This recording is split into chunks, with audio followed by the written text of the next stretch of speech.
Hello, everyone. My name is Paul Third. This is Mixing Wednesdays, and today we are talking noise cancelling headphones. Should you mix an entire record using noise cancelling headphones? Is it a good idea? Is it a great idea? Is it a terrible idea? Let's find out, eh?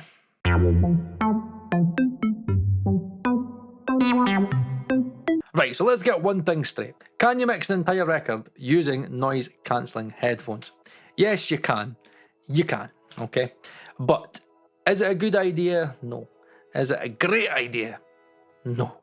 Is it a terrible idea?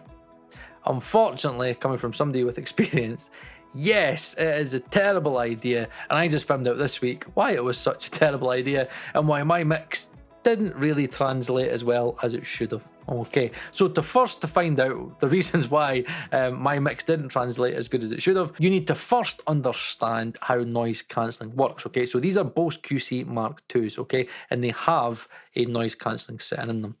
Let's see, where am I? Basically there, okay. So basically what you've got is like a little Bluetooth switch, and that kind of makes them wireless, but it also switches on the noise cancelling as well, okay. So it's great for when like you're taking the dog for a walk, or again you just want to shut up the family and just like, oh, I am done. I don't care if you're hungry. Daddy is listening to Paul Simon. Okay. They're a very, very, very handy tool, right? They're great. They're great for kind of taking out all the low-end rumble, noise and stuff.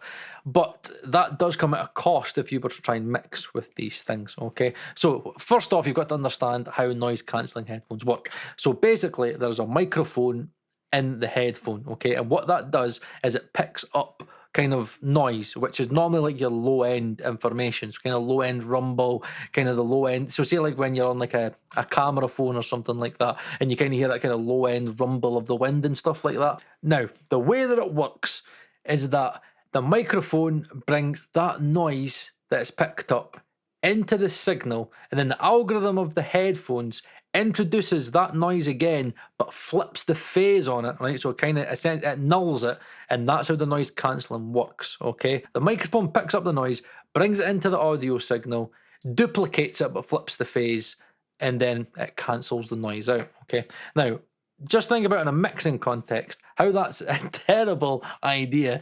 Now, to give you an example, when I mixed my latest single, Change, okay, there's a link in the description, all right?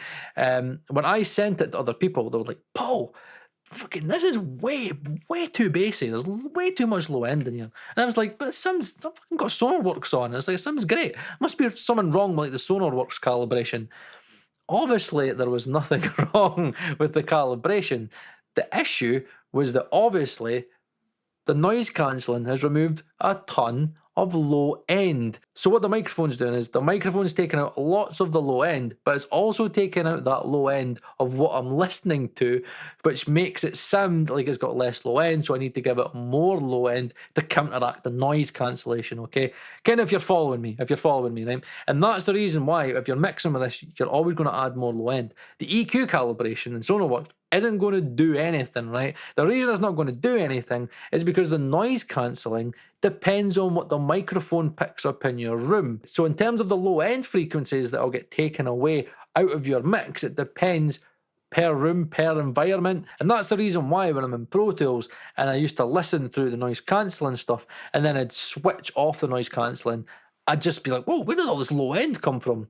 Because guess what? The low end has been introduced back into the mix, okay? So I should not have mixed an entire record using noise cancelling headphones because everything sounded too bassy, and it does sound odd, okay? And I just thought it was the noise. I actually thought listening to the records that I was actually hearing more detail, but no, I'm just losing loads of low end. So it's very mid-focused because you're taking out loads of lows. But yeah, for future reference, I will not be mixing an entire record or doing any mixing for that matter, using the noise cancelling setting. But yeah, for casual listening and stuff, for noise cancelling, that's exactly what it's intended to do. When I spoke to the guys at Bose, they were like, yeah, we wouldn't advise it for mixing. It's great for drowning out babies and stuff and like low end information and noisy environments. But yeah, we wouldn't advise because your low end will be all over the place. But there you go. Learn from my mistakes. And know what? Just for the fact that I've embarrassed myself all over the internet, like this video. Just for the fact that I embarrassed myself. Know what? Because some of you will like this video just for the fact that I embarrassed myself.